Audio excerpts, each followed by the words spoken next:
Hello and welcome to episode 7 of the Swimrun Show podcast. We've got a great guest as ever this week with Paul Martin from North Endurance. He's an endurance athlete and coach, and endurance sport is his life and business and work and everything. So it's great talking to Paul. He's done a couple of swim runs with myself in the team category.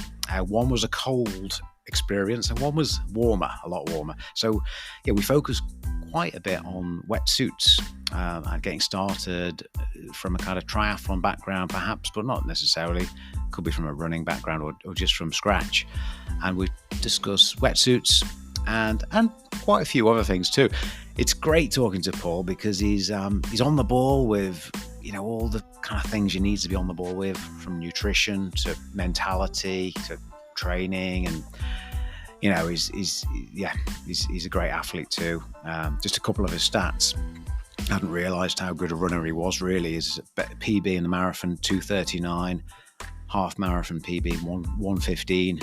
So he's pretty handy on his feet, and he's done all sorts of other things, you know, including UTMB CCC, Everest Trail Race.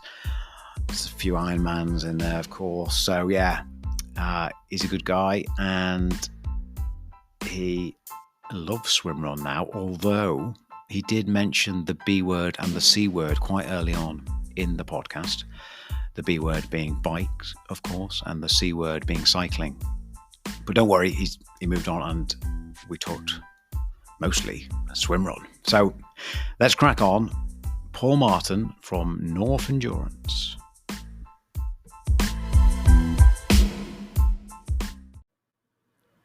Okay, so big welcome to Paul Martin from North Endurance, triathlon and run coach and club.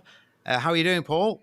Yeah, not bad. It's good weekend. Managed to get over some hills with a few of our club members and athletes on the edge of the Peak District. So that was good. Somewhere new for a few of them.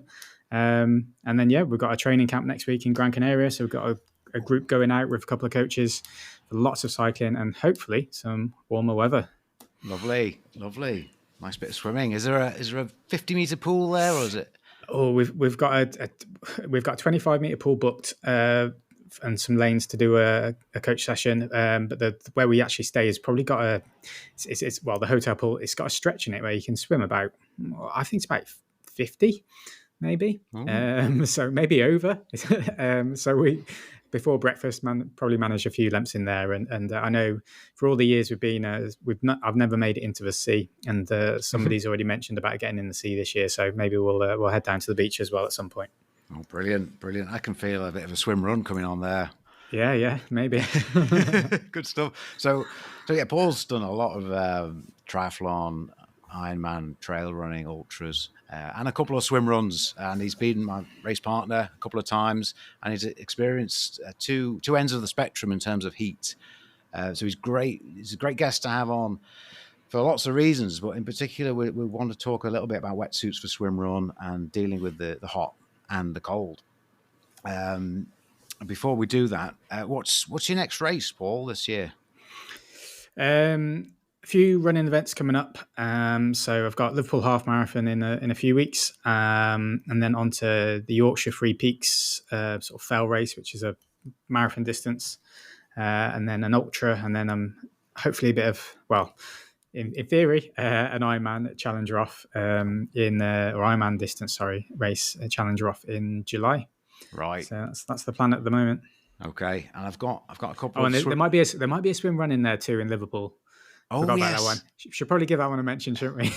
Yes, Liverpool swim run, good man. I'll see you there, and I'll no doubt have a few suggestions for the end of the season when you're less busy. On Definitely. The other stuff. Cool, good stuff. So yeah, as I said, we did Uto in 2022, which was the last time it was held in May, and it was extremely cold, the coldest I've done a swim run in for sure. I think it was, probably. And then we did Greece at the end of 2023, which was a lot warmer. So in terms of numbers, I guess we're talking Uto the water was around about 8 degrees Celsius, and the air temperature was fairly similar with a northerly wind. So you didn't warm up on the runs. And then Greece was more like 22 degrees in the water and similar air temperature, bit of a breeze. But yeah, completely different all around. So yeah, Paul, just on wetsuit. So when I asked you to join me for in Uto in Sweden, what were your initial thoughts as a kind of triathlete on wetsuits and things like that for swimrun? Yeah, so I mean, as coming from triathlon background, used to a full length legs um, and arms, and I guess one of the sort of the barriers to getting involved was going, oh, do I need something specific? Can I just cut up an old one? Um, you know, probably thinking, is it going to be too thick to run in? Zips on the back, etc., etc. How am I going to sort of cool down if I get too hot? And yeah, I mean, thankfully you managed to lend me one ahead of Uto, and we tried it out. So that's when I've sort of discovered the real differences. I mean, typically it's you get a lot of variation in a triathlon wetsuit from over different budgets, but certainly in terms of when you go to a high range, you get more higher price. Sorry, you get a lot more flexibility through thinner neoprene, certainly in the shoulders, and maybe a weaker swimmer would have more buoyancy, certainly around like the hips and along sort of the chest. And I was quite surprised at how thin some of the sort of the swimrun wetsuits were, but also how flexible they were. So yeah, it was a nice surprise. I mean, they give you all the buoyancy that you need. But yeah, I was glad I was able to borrow one. Put it that way. Yeah. So yeah, I guess we normally Uto, and it will be the case, I expect, in June this year, because they moved it to a slightly warmer period a few weeks later. But normally, the water is cold, but you do warm up on the runs. They had changed the course in 2022, which meant that the runs were a little bit more technical towards the end, and there wasn't that big, long, more or less 10K they used to have, where you definitely warm up. So there was a few things going on. So yeah, I ended up looking at the weather a few days out. I started to get slightly concerned, but tried not to show it. I took a few extra bits of neoprene. But yeah, I think you're already doing that thing of recapping over positively, because the air temperature definitely wasn't 8 degrees, and I'm pretty sure the water wasn't. Yeah, what do you think? You think it was a bit colder? I think it was. I think the air temperature was colder. Yeah. But no, I remember a few days out you saying you were a little bit concerned and the forecast wasn't great, and they were having these sort of unseasonal winds. Or unseasonal sort of wind direction coming from the north. So I had been more worried about just doing the swim volume, in all honesty, not necessarily my strength as a triathlete. And then suddenly, getting off the ferry on the island and feeling the water, got a bit more nervous. But thankfully, you'd already planned ahead with that. So yeah. So I ended up wearing the head aero, but my kind of slightly bigger one I've cut almost all of the arm off and almost all of the leg, but I did have some orca sleeves, and normally I do okay in that, even in cold water. Struggled on this one, and then I gave Paul the Uto Vig to go underneath a head aero, which helped, I think, on the day. Yeah. But yeah, in the end, I was in pieces towards the end. I've been falling over. Our before and after photos are something to behold, I think. Yeah, but we finished, and in all honesty, it was the toughest race psychologically too for me. So I'm glad we both finished. We got to the finish line. So yeah, but yeah, there's lots in there. Don't just look at water temperature. Look at land, air temperature, terrain, how quick you'll move over the land, wind direction and strength, particular, and length. Is it a 1 kilometer swim and then only a 500 meter run and then into a swim again? All those kind of things play into it. I mean, if you want me to paint a picture, I'm 5'9" ish. I weigh 69 kilograms. I'm not carrying loads of body fat. I'm fairly slight. So having, the fact that I ended up wearing effectively two wetsuits are very thin, like almost like we'd call a swim skin, or a triathlete was called a swim skin, and then a long sleeve wetsuit over the top is what saved me. But the fact is, well, sort of, it was the terrain and the wind. So the first few runs were a bit longer. It wasn't an issue, and it was getting into cold water that was a bit of a shock. But actually, as the race went on and we started to do very, very short runs over very technical terrain across the islands where we weren't really running or having to scramble, and then the frequency of the sort of the swims, that's just slowing down. That core temperatures just dropped, and that was probably actually when I realised, that having been very sort of, I remember getting to a point after an aid station going, I just don't want to get back in the water. And then as we were probably coming back to that same aid station, I was thinking it's warmer in the water, far more exposed on those sort of small islands and rocks. And the make or break at the final aid station, where there was suddenly a sea of people in foil blankets, and we were pouring, I think what was like hot tea or apple juice over ourselves and into our wetsuits before the sort of the final run, where we did actually manage to warm up a bit. So hopefully that paints a picture of and as you said, it was probably the first race I've ever done when I was questioning whether I was going to actually finish. So it was a tough day out. Yeah. But don't let this put you off, because it's brilliant course, brilliant race, and it just needs to be a tad warmer. And I love it. It's the fourth time there, and the previous 3 times was completely different. I'll caveat it by saying for the first half of the race, it was generally one of the best race experiences I've ever had. I was absolutely loving it. So and that was my first swim run. So yeah. There we go.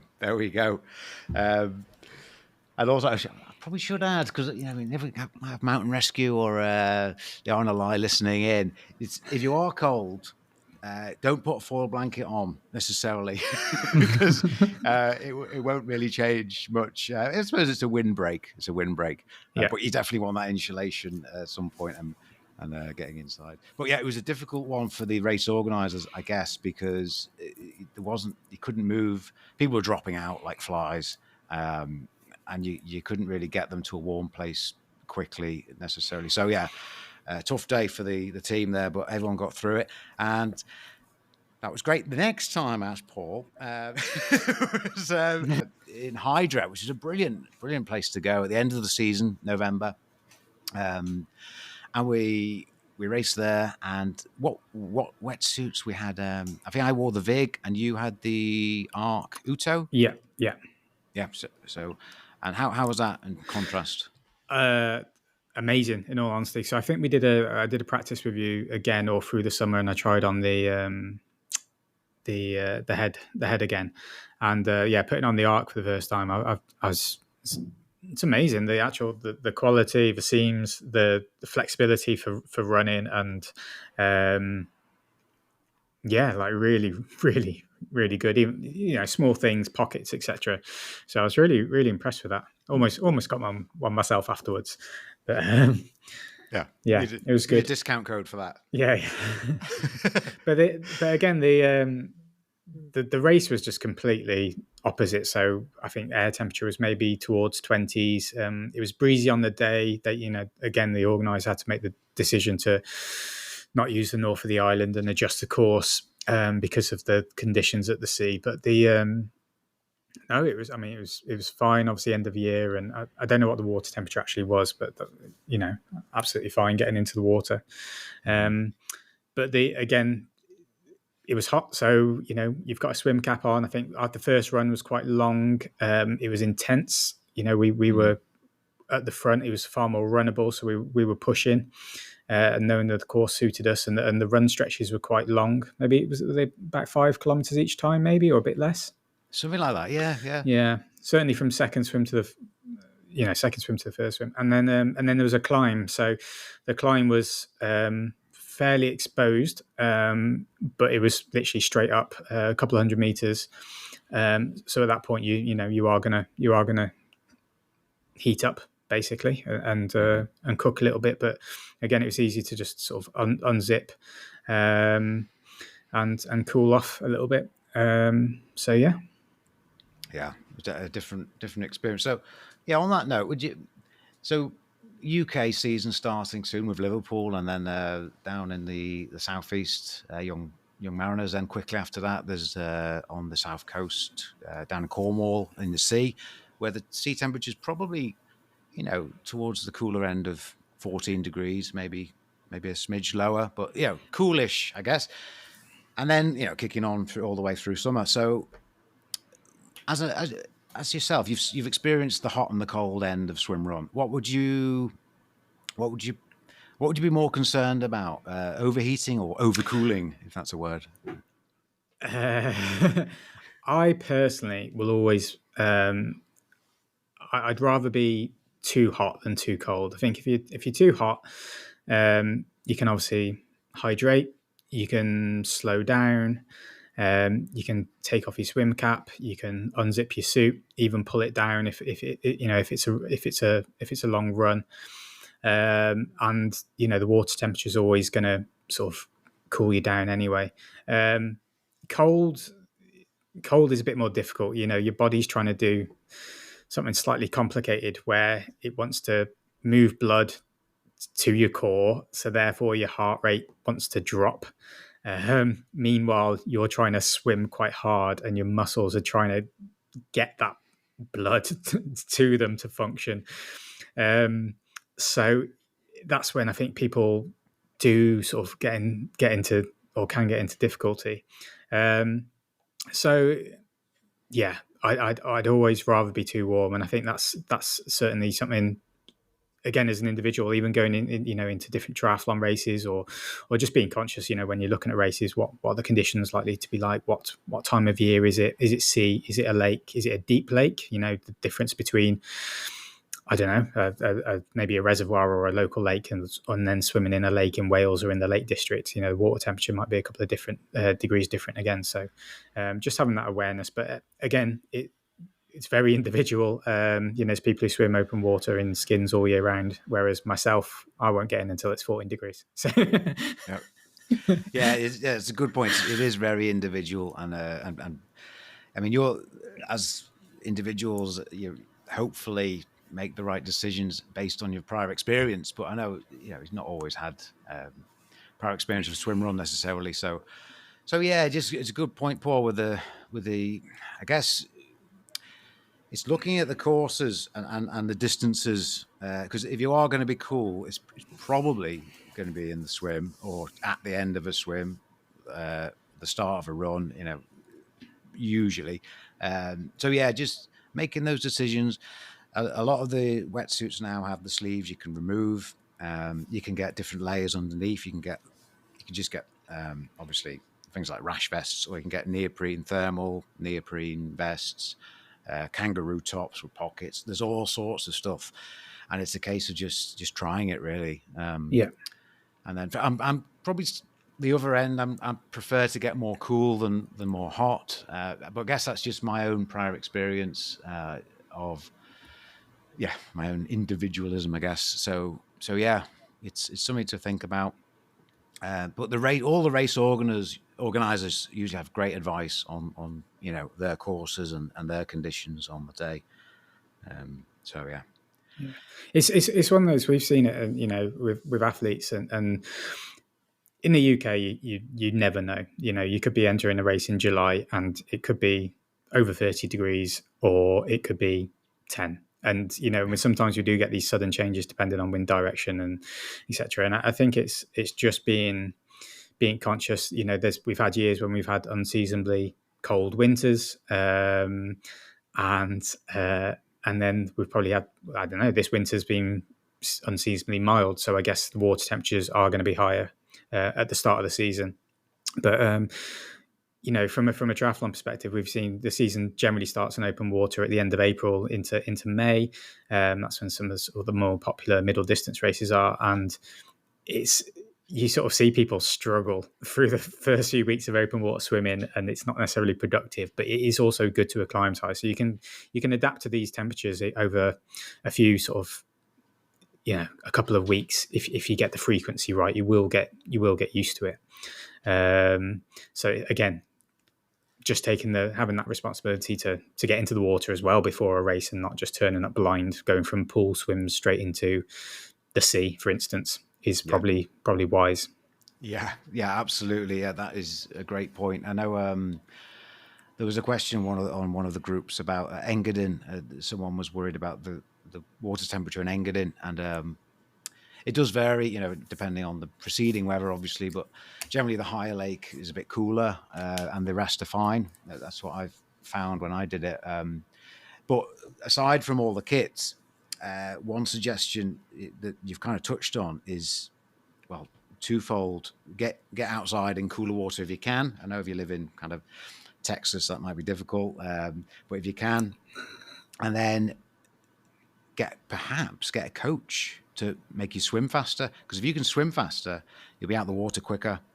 There'll be less time in the water, and that's the cooling zone, if you like. So two things you can do aside from kits is acclimatize more and get faster at swimming. Yeah. And it might be better to invest in a coach. I do a bit of coaching, but I'm not selling myself here. I don't really have a lot of time for coaching at all, but because of other things I'm doing. But it might be a better investment than buying an expensive or a slightly more expensive wetsuit. I think it's just, as a coach, you not even just talking about trying to get people to swim faster as well. More than just having someone to sort of maybe talk you through these things. Obviously, as a coach, you go off your lived experience, and which is what we're effectively sharing now. But sometimes it's also trying to help you make the right decisions from yourself. So something else is also to certainly consider is don't be a sheep. Don't turn up on race day and follow what everyone else is doing. So in triathlon, again, it might be that we all want to be as light as possible on the bike, and you get out of the water and you don't want to put on a jacket from the bike, but then you forget that you're going to be traveling at 40 kilometers an hour or 30 kilometers an hour on the bike. So the wind chill is huge, and it's sort of the same in swim run. Is just because you see someone wearing maybe a very thin wetsuit, or not wearing sleeves, or not wearing some kind of leg covering, or a neoprene cover under their hat, if you know that that's what you need, and or maybe your body type, or for your experience, just take it, just carry it, shove it in a pocket. The arm sleeves that come with these wetsuits now, or you can buy, don't take up any space. A neoprene hat's not going to take up any space. If it's the difference between you finishing and not finishing, stick it in your pocket. And we've seen that in triathlon. Like, just put if it looks like it might rain, or you get in the water, what I'm trying to say is be prepared. Put everything in I'd say put everything in your transition bag and have it for all eventualities. Don't pack your suitcase if you're racing abroad, and don't put these things in just because the weather forecast is looking good. Like I said, things can change quickly. So basically, pack for all eventualities, have a few different options, because it could be the difference between you basically finishing and not finishing. So that's probably the strongest advice I can give from that front. Yeah, that's a good point. And something I probably didn't consider as much as I do now. In the last couple of years, I've focused a bit more on nutrition, and that also can feed into your temperature regulation, I guess. I'm still, experimenting with different nutrition options, but yeah, that's definitely, you got to keep fuel in the tank, haven't you, for these things? Yeah. Obviously, if again, you might have an estimation. You can look at the swims, and you can look at the length of the swims to think, well, how long am I going to be in the water for each one?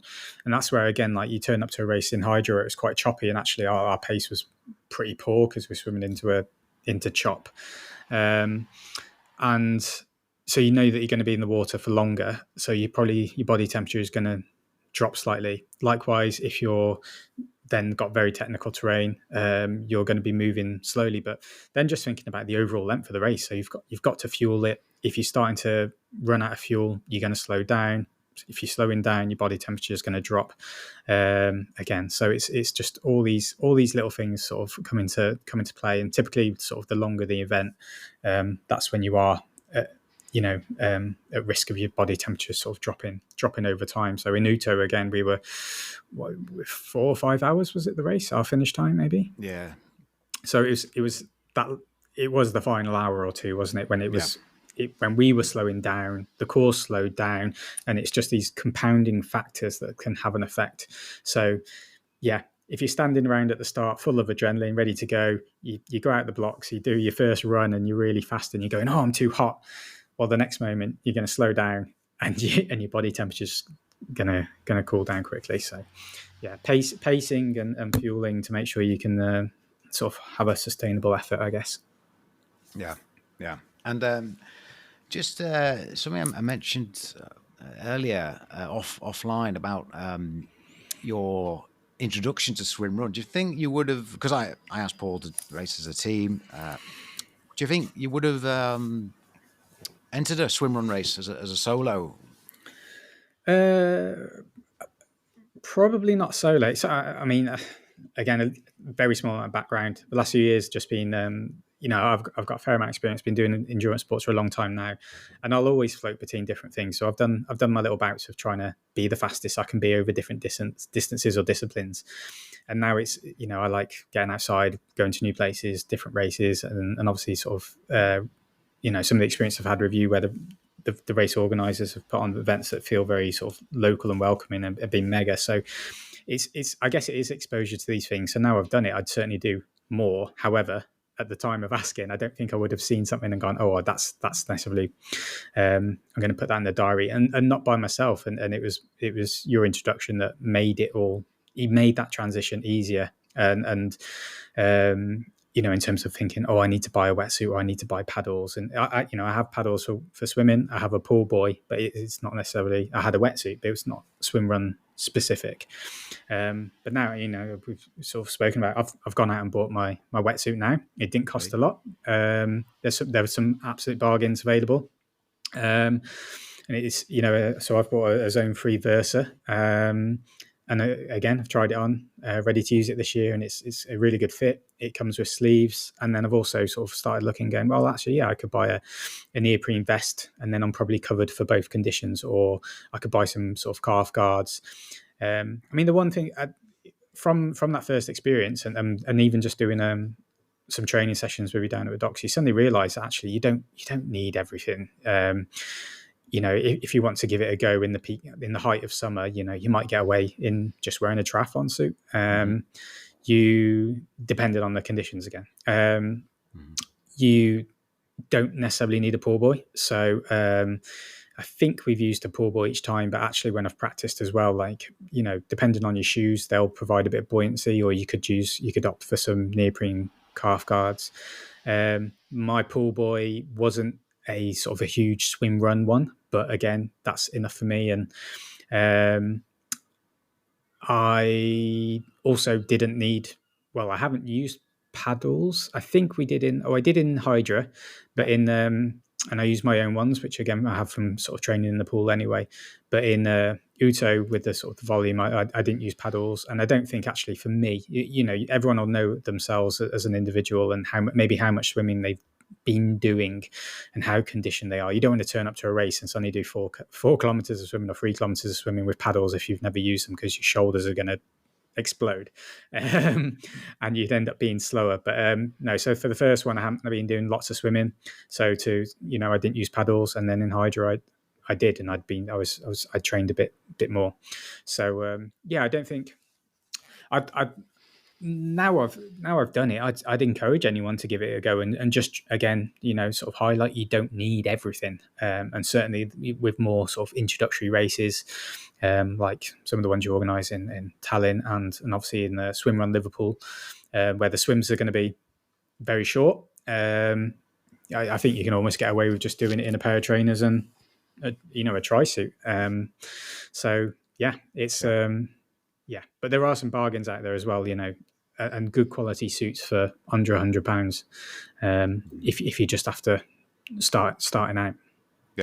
Yeah, there's definitely some great bargains, and and there's quite a few races in the UK which will, assuming the weather's as it would be expected, they will allow try suits, particularly the shorter ones. So yeah, Yeah. there's I'm not really, suggesting that. I'm just saying, like, yeah, it was like it's an you option. probably get away with it anyway. But the buoyancy is always going to help, especially Yeah, when you are, carrying fuel on you or something, and and got equipment and maybe a tow rope and stuff. It's certainly going to help, and it's going to make you feel more confident. You're going to be more efficient in the water. So yeah, I wouldn't recommend it, but it shouldn't. Well, actually, no. Depending on the event, it shouldn't be a barrier, so to speak. Is what I guess, yeah, and what I'm trying to say. And I don't see why you couldn't just use like an old triathlon suit and maybe chop it up. But the big difference is going to be the flexibility around the hips, certainly, and the tightness around the legs. That's where the two, I'd say, vary massively. And obviously, then just having the front zipper, yeah, which will make a big difference to be able to cool down. yeah, yeah. But guys, you can totally. That's what people used to do. Just use an old wetsuit and cut the arms, maybe not, and cut the legs definitely at the knee. Almost always. Although my first swim run, I had a full length arms and legs, but it was only a 1 mil suit. It was an old Aquasphere something or other, 1 mil all around, and it was pretty good. I probably wouldn't have been that much faster in a swim run wetsuit, So it's totally doable. All the things Paul said, the whole variations. It's just about Nowadays, it feels almost more complicated because there's so many options. Whereas before, you had to just work it out yourself. Now, I guess with more options, some people want the best option, especially if you're coming from a kind of triathlon or maybe a performance background. So, yeah. I mean, I asked you when I've bought the suit recently, and it's certainly the ones I expect to do would be more, UK events. Again, maybe just think about where you might go, or where it might take you. But certainly going for middle of the road, not going for that extreme lightweight one that you've sort of worn when you've done races abroad in super hot conditions, and you'll be fine. And you've got the options then to add layers, and even on the coldest day, like I said, you can buy a neoprene under vest. Again, it's not going to break the bank, and just a neoprene gloves or hat, and it's easier to make it warmer, isn't it, than to buy a really thick wetsuit maybe and get it to be with sleeves and then having to make it adapt to a very cool. So just go straight in the middle of the road. Yeah. One thing. So I know I did want to focus on the wetsuit side of things with this episode, but I'm trying to remember what shoes you wore. Did you wear Hoka? Yeah, so I've always worn, or sorry, not always worn. When I started doing a lot of mountain running, I've always worn Hoka Speedgoats. So I need to record something about buying trail shoes in general. But yeah, they're great. They're a sort of maximal cushion, and obviously the trend over the last few years is for shoes to generally go more cushioned, and a lot of people are getting used to running in far more cushion on the road, which has been a trend over maybe the last 5-6 years compared to when before the shoe industry tried to make us all go lighter and faster and minimal. But yeah, maximal cushion, and therefore I felt they added lots of buoyancy. Likewise, they've got a Vibram Mega Grip outsole, so perfect for sticking to rocks. I mean, in terms of my general trail advice, and when people are looking at shoes now, you'll get away. I think you can wear anything. They drained fine. I did wear socks, so I just made sure I wore quite a thin sock that wasn't going to hold onto lots of water. But the grip is probably key. So again, you might be thinking if you're running a lot of elevation or you've got a lot of descending, that's probably where you want a bit more cushion. But my personal sort of trail and mountain running experience would tell me you've got to have confidence in the grip. So and certainly getting out onto Hydra was different. The transitions were easy. It was just steps or beaches, whereas Uto, it was boulders and rocks and trying to edge down onto the edge of the water to slide in. So actually having the compound of the outsole is really important. Vibram Mega Grip is on lots of shoes, and lots of brands use it. That's almost one of the sort of non-negotiables when I'm looking at trail shoes, in all honesty. But I know we've also spoken about, you could get something, you could, depending on the distances you're running, you can get away with something lighter that maybe doesn't have to be quite as cushioned. And there's some, I think some of the latest Merrell shoes look really good. And again, they use that compound as well. So there's lots of options out there.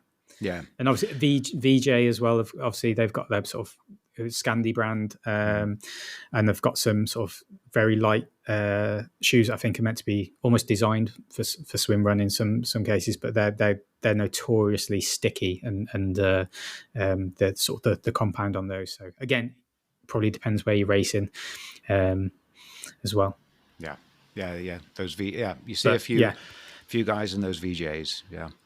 It does not have to be a barrier to entry. It was just a pair of, it was just an old pair of trail shoes I had and I wore, and I didn't mind putting in the sea, so to speak. So certainly, if you've got some trail shoes, or you're doing a race which has got a trail run, then I think you'll get away with most things, to be honest. Yeah, I agree. There used to be more talk about, what shoes shall I wear? This is better than that. And when it comes to, middle of the pack, even the front of the pack, to be honest, the key thing, as Paul said, is grip. If there's rocks involved, if you're coming onto a beach, probably less so. And well, even the more key thing is your comfort in those shoes. But generally, they all drain well enough. There's not massive differences in most trail running shoes, because in the UK, at least, most trail running shoes are built to be in wet conditions, or cope with that kind of thing. So sometimes you read the blurb on a trail shoe in the UK, and it does talk about drainage because you're going through puddles, etc. Yeah. So as you say, it's not as big an issue, I don't think. No. The other thing I looked at, and again, this is someone who doesn't have that swim run experience and has only done 2 races, but in terms of how going about things logically, I just checked the insoles as well. So different shoes are going to have a different insole. Some of them use more technical modern foams that might hold onto water more. Some of them are actually porous and will have little draining holes. So if you've got a couple of pairs of shoes, they're all going to be a similar size. Just have a look at the insoles that are in them as well, the inserts, and just think, is it sealed or is it porous? Because there is a difference. And again, you might want one that's obviously sealed and it isn't going to hold onto water as much, but it's your absolute margin. We're talking tiny margins here, really, aren't we? So yeah. But it's good. That's brilliant that I do the same, and it's great that you're just using your kind of your brain to look at things and make decisions. So that's what it's all about, swimrun. It's not about being told what to do necessarily. It's about trying to use your experience, what you've gathered maybe from other people's experience potentially, and just having fun as well. And so it's good stuff. So we talked about what we've done. Are there any? I know you've got quite a few like running, triathlon races, ultras. Are there any swim runs you've noticed though that you'd think, I'd love to do that one? I regret turning down the world champs option with you the other year, just again for the challenge, so to speak. So if there's ever a route back, if someone needs a partner, give me a call. Just pimping myself out at this point, but good. No. My partner is a fairly strong swimmer, and I'm sort of encouraging. I think she'd enjoy it more than she thinks. So I certainly want to do some in the UK, and then maybe just that thing of looking at where races are and then where you've been, and I'd love to go back to sort of Croatia and the Adriatic and the water there. So I know you've raced there, haven't you? Yeah, there was an Otelo race there. It's not there anymore. Damn it. Okay, that but having said that, I think Nicholas Ramirez runs a training camp out there still. Yeah. So swim run specific. I think you go off a boat. So there's stuff going on there. And I'm sure there'll be a swim run there in the future, probably. Yeah, and then Nice. I think yeah. you've been to. I've never been to. I've never been to the south. Yeah. You know, like I when you invited me to go to Greece, I've never been to Greece. So it's you know you can use sport as a brilliant way to be a tourist and get to places that you wouldn't necessarily go, or and obviously places you want to go. So there and we were in Portugal one summer, and I'd noticed there was lots of Garmin routes for one there. So there's lots. I don't know, and again, it's a great sport to travel with. Like triathlon, I enjoy it, but it's very expensive. Shipping your bike around Europe, and that's a huge barrier to entry for people. So to pack a suitcase with a wetsuit and pair of trainers and go off somewhere for the weekend is, on a cheap budget flight is it's not a bad sport to give a go and explore. Yeah, definitely. Good stuff. So maybe if someone is looking for a world champs partner, Paul would be excellent on that course, actually, because it's I think it's only 14%. Paul's a good swimmer, but he's a much stronger runner, but it's only 14% swimming from memory, and you would absolutely smash the running. So there we go. Who knows? So cool. Thank you, Paul. Well, it's been great as ever to chat. Check Paul Martin out I'll put a link in the show notes. It's North Endurance. He does all sorts of stuff, but I'll put all the links down the bottom there. And thanks for coming on, Paul. That was great. No problem. Well, thanks very much for having me. And I'm looking forward to getting down to swim Liverpool and hopefully we'll drag some people down. Again, I've really enjoyed it, and I think it's definitely something I want to do more of in the future. And if you're generally fit and checking out looking at other races around the UK as well, and checking the course profiles, if you've got some triathlon experience, you shouldn't be intimidated by the volume of the swimming. Having the short recoveries between the swims makes a huge difference if you're not the most confident swimmer. And again, small fields, full range of ability, and sort of generally accessible and fun, and the scale of events are really nice in terms of you feel welcome and on a bit of an adventure with other people. So get involved. Yeah, absolutely. And as you say, there is a massive range of ability, and it's it's certainly, it doesn't have that edge of some triathlon and Ironman races where it's like a crowded front pack and it's everyone's trying to get to the front. It's not like that at all, for most people anyway. So that's it. And I think in triathlon the reality is it's not necessarily like that either, but sometimes it's we have to go careful with a lot of sport how we portray it and who we think's taking part, and always sort of looking up, and that's even with swim run as well. That's why we've got to go, actually, you don't need the best wetsuits, you don't need to spend a fortune to get involved, you don't need the special paddles or the extra large pool buoys. Just whack on some trainers and maybe borrow a suit or chop one up to give it a go at first, and have a little sort of go at your local open water venue, and then some bargains out there to get involved. Yeah, great, good stuff. There we go. That's it. Everyone's signing up now. Yeah. Okay, thanks again, Paul, and good luck in. I'll see you at Liverpool Half Marathon. Yeah, yeah. I'll be there somewhere. Okay, I'll see you. You'll be finished before me, so I'll see you. I'll see you at the end. Thanks, Paul. Yeah, definitely. Okay, bye.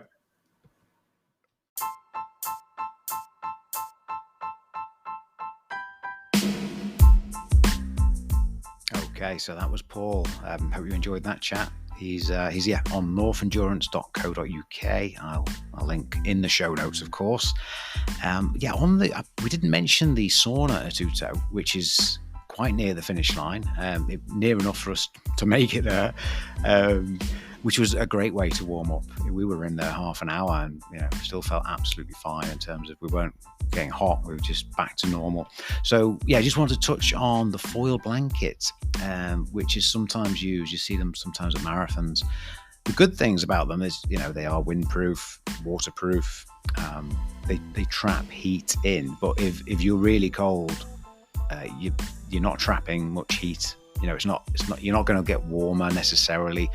Certainly not quickly. If you are really cold, the best thing is getting dry, out of the wind, and inside a warm place, like a car, a sauna. Yeah. So yeah, it's worth noting, because sometimes people go for a foil blanket, and it's not always brilliant in those situations.